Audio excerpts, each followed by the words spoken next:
Welcome to Pagan Coffee Talk. Here are your hosts, Oswin and Lord Night. Shit on a shingle. That's the name of this episode. Shit on a shingle. Shit on a shingle.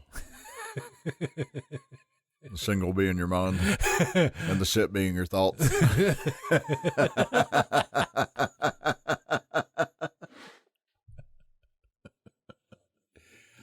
Pretty much, yeah.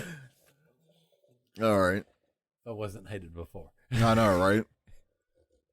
What I want to do is I want to delve into your thought processes. Okay. So, like, when you're thinking about something, Right. what is it you do? Okay.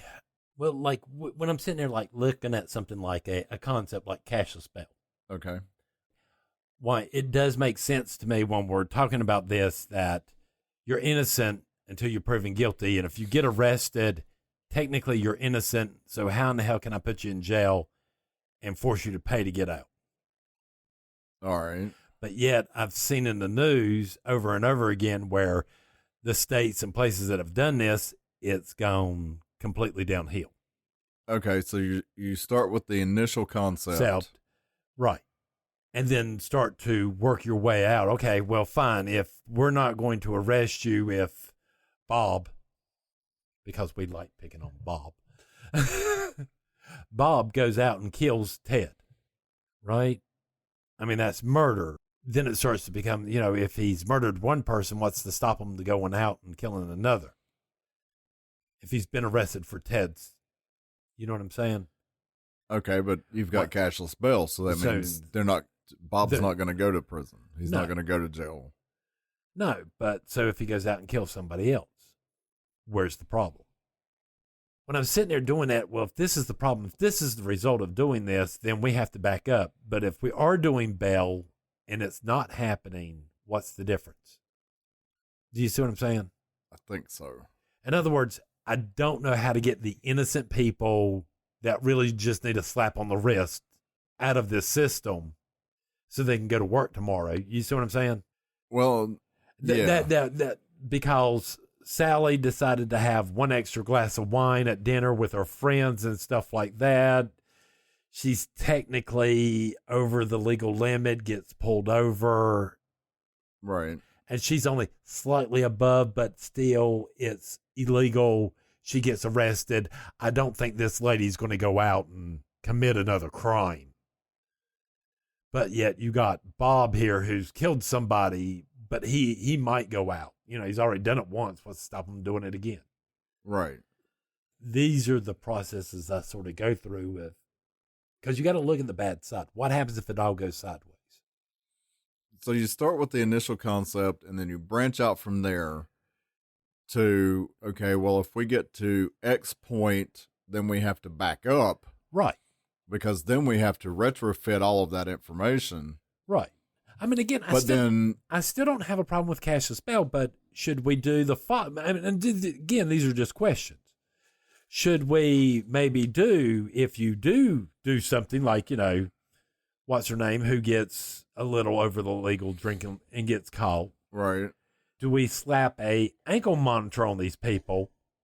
And as soon as a crime, is committed, anybody within a certain mile automatically gets picked up if they got a bracelet on.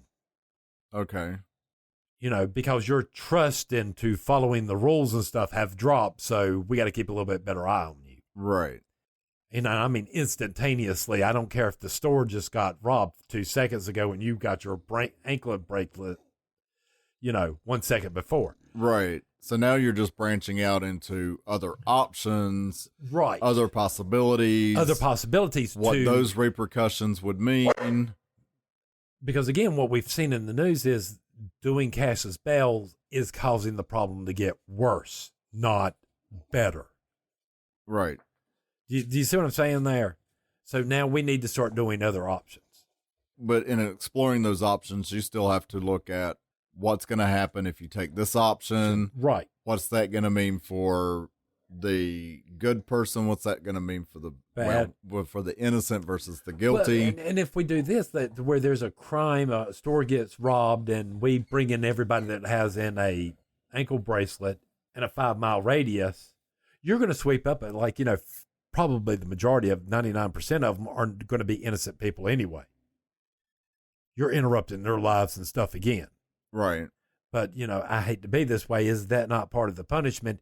You broke the rules. Because you broke the rules, we get to interrupt your life until you have your day in court. Okay. But then I also have to ask this, is the whole bail thing, the fact is that we no longer have speedy trials anymore. No. It's not like you get arrested and then immediately go to, straight to, court and do all this. You might have to sit in a prison for days on end. I don't think that's right either. Again, these are not simple answers to a lot of these questions. Right. But I don't think you can be married or sit there and go, no, it has to be this way without asking questions. Right. You have to think, okay, what happens if it all horribly goes wrong tomorrow? Right. What happens if we let 50 psychopaths out and they all start going on mass killing spree because of this law? What do we do? Right. So you have to look at the extremes as well as the quote unquote normal realm of possibilities. You have to go outside of that. Right. To create a balance point somewhere that makes sense. Somewhere where we're locking up the people that are going to meet the most harm to the public, while at the same time protecting, the innocent too. Right. And again, equal application of the law. Right. All right. Just because you're a politician, I don't think you should get off scot-free. Oh, absolutely not. Just because you're wealthy doesn't mean you get off scot-free. I don't like that. I don't like these people who are able to play to win. Right. In the court system. Right. It does need to be more fair. There does need to be changes there. I just don't think going to these extremes is necessarily a good thing. Gotcha. I believe that children in the school system from day one, even if they're being homeschooled, has to take some hand-to-hand combat classes. Yeah, well, I mean, I completely agree with that. So many hours each year, all the way up to graduation. Because I think knowing how to fight will actually prevent a lot of bullying. Because bullying starts off in that kid that's in first grade gets held back a year, and he's slightly bigger than all the other kids. He can use intimidation and his weight and all that to get the other kids afraid of him.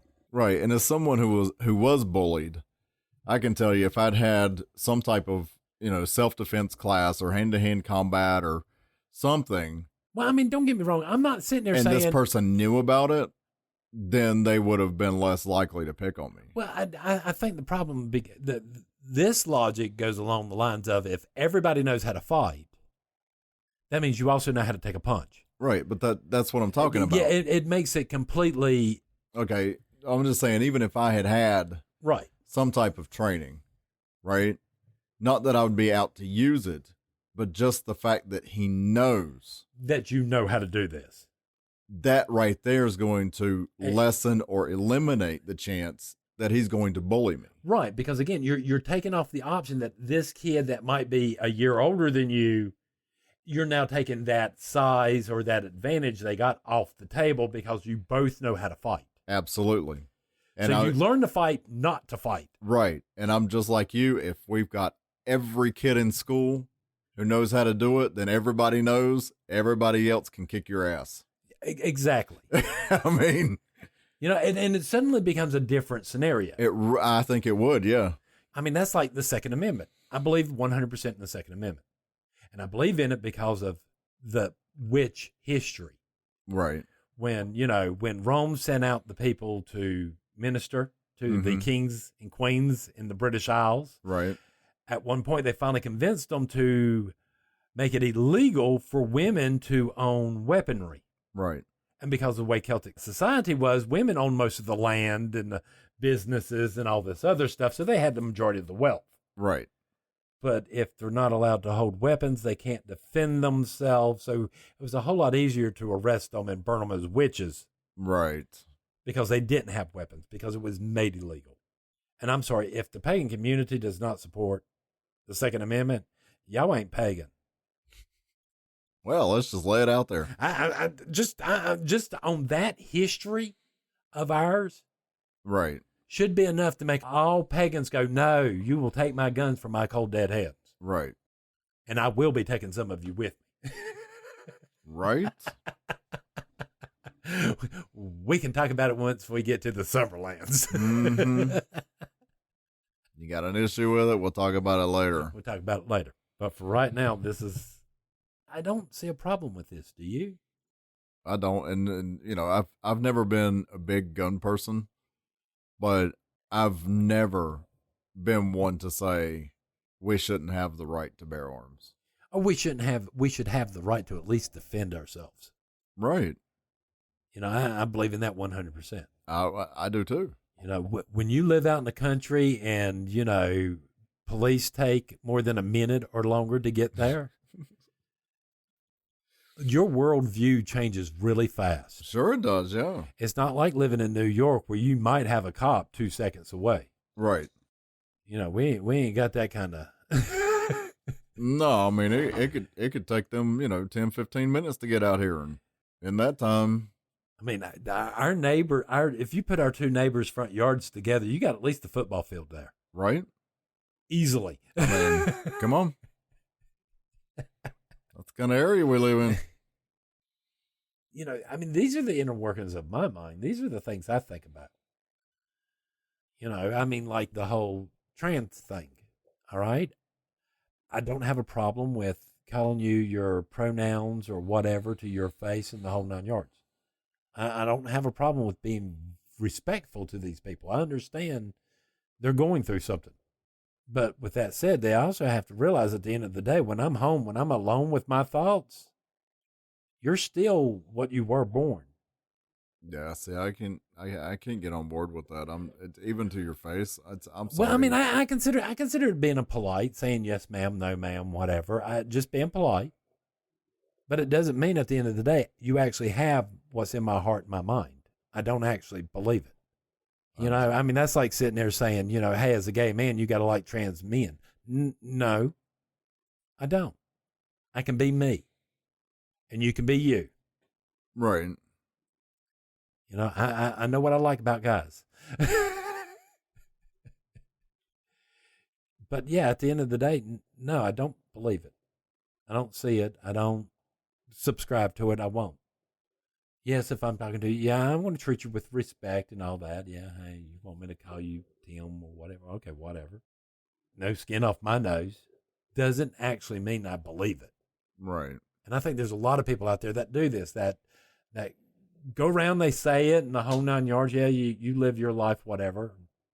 You know, and I'm sorry, if you're an adult and you want to, you know, make yourself look like the opposite sex, go for it. If you're a kid, no. You need to wait until you're an adult. Because trust me, I was a kid. I've made some bad decisions. Hell, I made bad decisions as an adult. I think we all have. It seemed like a good idea at the time. Yep. What was that I used to tell my dad? At 13, I knew it all. Senility set in sometime after. There you go. It's about right. Anything else you'd like to know about? I think that's it. All right. Ready for the next topic? Sure. How to keep yourself out of trouble. Not presenting a bad image for craft. Yes. I remember when I was getting classes from Lord Men on counseling. Mm-hmm. He kept on giving me these scenarios. Okay. These were no-win scenarios. Oh, those are always fun. Because no matter what in the world you did, a lot of these were like the Hitler baby thing. Okay. If you could travel back in time and kill Hitler as a baby, would you? Yes or no? Would you? No. You would not cop that tyrant from killing all them thousands and hundreds of people. What kind of monster would do something like that? Right. I mean, I can present a valid argument for my stance on that, but I could also say, yes, I would. But as soon as you say yes, you would go back and kill a little innocent baby that has not done anything. Right. This is that catch-22. Right. There are situations where we're counseling people, and no matter what in the world we do, we're going to wind up being the bad people. And we have to recognize that. So how do we handle that? I mean, how do we... Well, in what instances are we talking about?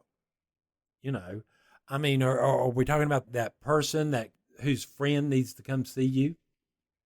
A friend of a friend who shows up at your house with the tinfoil hat, the whole 9 yards going on, completely bonkers. And as soon as you speak up and go, hey, y'all might want to do a well visit. Oh, don't be talking about my family that way. You see what I'm saying? Yeah. And then suddenly you're embroiled in this whole entire family matter because you're like, no, this person needs psychological help. Right. I mean, these situations. Well, I mean, in a situation like that, couldn't you just look at them and say, you know what, this goes beyond my field of expertise. I don't know that I can help. Well, the scenario that was given to me, which was funny, was a guy needed to see a high priestess. Mm-hmm. And was going on and on and on about this. So somebody he knew finally got him in touch with somebody Lord Men knew. They go to this person's house. They show up. They literally have a baseball cap on that has tinfoil on the inside of it, carrying around this little box with this blinking red light on there.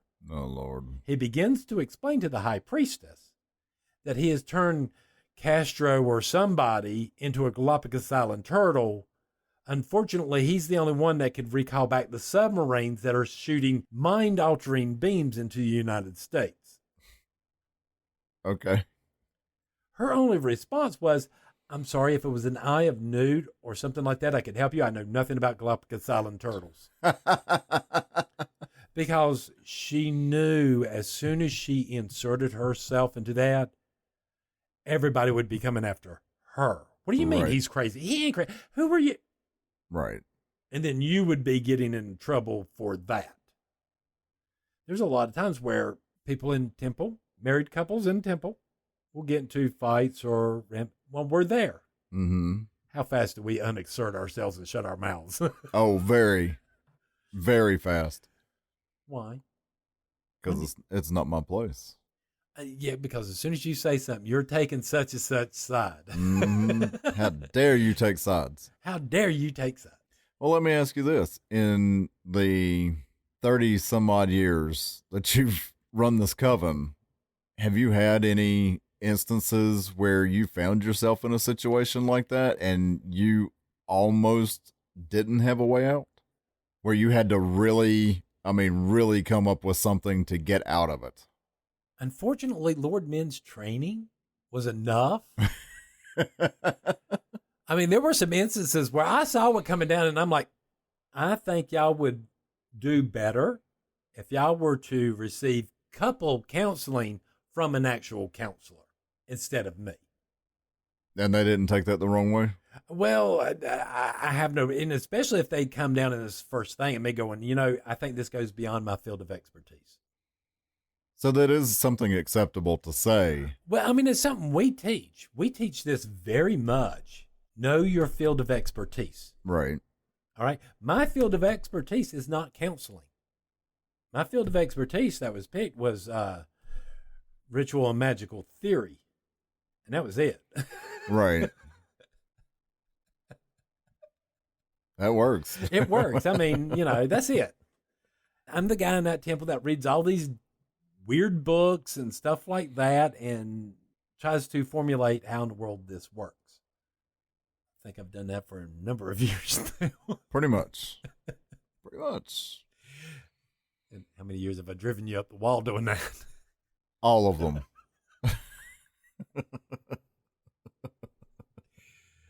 I know. I feel sorry for you too. Oh, no. I love this idea. Da. But wait a minute. I got the problem. What about this? And what about that?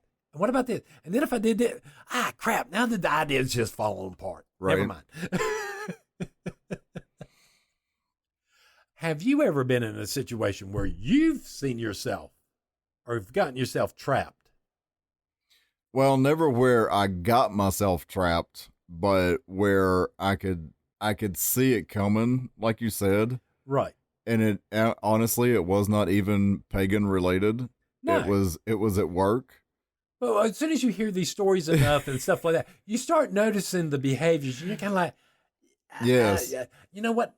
it looks like a good time for me to take my marbles and go home. Yep. Yep. Actually, I do that all the time. Where I am now, they get into arguments and I turn my back and put on my music and just la la la la la la la. Wait for somebody to say something so you can go, huh? And I do. I'll hear somebody say my name and I'll turn around and be like, huh? Huh? What? What? Y'all were talking? Oh, wait a minute. Other people are in this department? And they will honestly look at me and be like, you weren't even listening, were you? And I'm like, nope. Nope. So yeah, I do it all the time. I'm not getting in the middle of your mess. Look. I can't say anything. It fascinates me to sit there and watch people sit there and type on their phones. Mm-hmm. Because, especially the younger generation. Right. It just amazes me how fast they move across that little God, screen. I know. And I know people are sitting there like, well, you're reading my text. Dude, I can't read subtext. I mean, on the screen. Right. I can't watch subbed right, subtitles. What makes you think I could read anything on your right?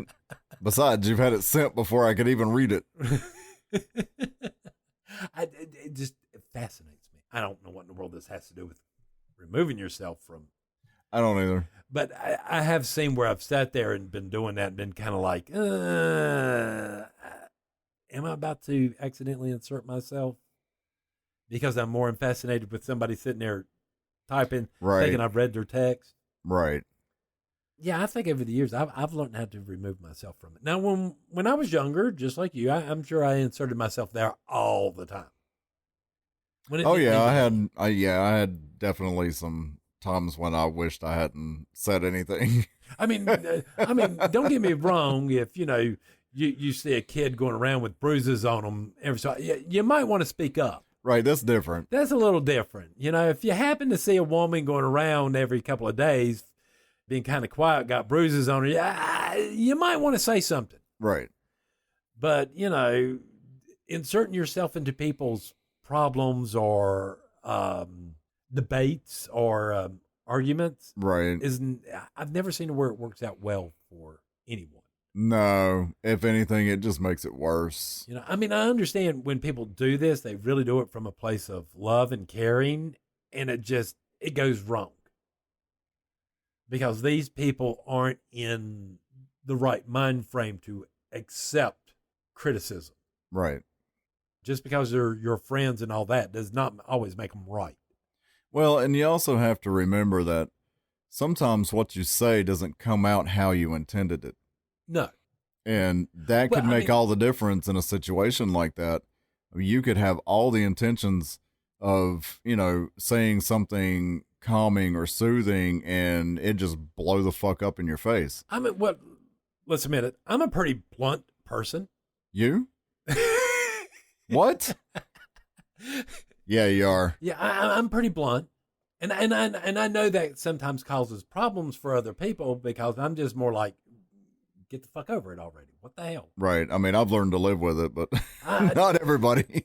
Not everybody can. Not everybody can. But, because my thought always in my head is, why waste all that extra time on stuff that don't make no sense? Right. Like I used to have a lady at work, and she was like the secretary of the department, and she would call me up. And she would sit there going, oh, I need you to do this, and go on to this whole long tale of how this person's grandmother was Grandma Moses and came over on the Mayflower. And I don't care. At no point did I could ever get this woman to understand, you calling me and telling me to do something is enough of a reason to handle it with the utmost speed and care. Right. I don't need to know back history. I don't need to know details of this and that. No. Just tell me what you need done and I'll do it. I've worked there long enough. I understood the chain of command, and when this lady called me, it was how high on the way you're jumping. Right. Pretty much, yeah. And I had conversations with her many times about you calling me enough, telling me to go to clean a room or to do something was enough. And she would still do it every time. Of course she would. But hey, you know what? That's the way you want to communicate. That's great. But I mean, on the other hand, I don't expect you to not, especially if I've told you, why in the world I'm getting annoyed. Right. You know, I mean, I might have been in the middle of something, you know. Right. That I need to finish up, and I could have gotten faster if you would have just got to the point. I feel like I'm justifying me being blunt. In some ways, yeah. You know. That's pretty much what it sounds like. But no, I mean, me being blunt and doing counseling isn't always the best combination. No, it's not. So I have a tendency to try not to insert myself. Well, and you know, I find myself in situations a lot because I don't know, people they feel like they can talk to me. Well, I mean, I get people who feel like they can talk to me. It's just the majority of the times they don't like the answer by the time we get to the end. Well, see, that's just it. Most of the time, I don't want these people talking to me. I don't want to know your problems. But like there's a lady at work and she got passed up for a position. Oh God. And now she's having to train the lady who got it. She is not happy. And she comes in and well, I came in the other day and she's just bitching and bitching and bitching. And I'm like, I'm going back to Facebook. And I'm just scrolling through my phone and she just keeps going and keeps going. And I'm like, honey, I don't know what you want me to tell you. The only time Twitter's really good, that way you can just keep on strolling and strolling right? and strolling. But it's like, the only thing that I turn around and tell her is that it takes a special person to train somebody who took the job they were looking for. Yeah. That's the only thing I could say to her. Huh? And I was like, I don't know what else you want me to say. I'm not going to say anything else regarding this. I'm not going to say it's unfair. I mean, the only thing I would tell her, look, if you don't like it, quit. You know. Walk out the door. Right there's the door. Go find another job. But that's the kind of situations I run into. Yeah. And I'm like, what makes you think that I really care about your situation? I'm here to work. I'm not here to make friends. I'm not here to help you make judgments on fucking whatever. Well, see, I think that's what aggravates me is I see people do that and they act like they don't have a choice. Yeah. That's the part that grinds my gear and makes me want to be like, then quit. Go find another job and quit. Well, and in all honesty, like this lady, she could have said, no, I'm not going to train her. Exactly. I don't have to train her. Right. You have other people who can train her. She could have easily said that and be done with it. But no, she agreed to it. And I'm like, well, honey, you walked into that. You're bitching about it. I mean, yeah, but again. But I can't say that. Because as soon as you do, you become the bad person. Right. And I've inserted myself into a situation that I did not need to be in. I mean, because that's the bad thing about this. I mean, just because you have a view upon this. Right. Doesn't necessarily mean that your view is right. Mm-hmm. That's when you have to learn. Keep your view to yourself. It's that whole thing about opinions and holes. Yep. Everybody's got one and some of them stink. Well, most of them stink. All of them stink. What are you talking about?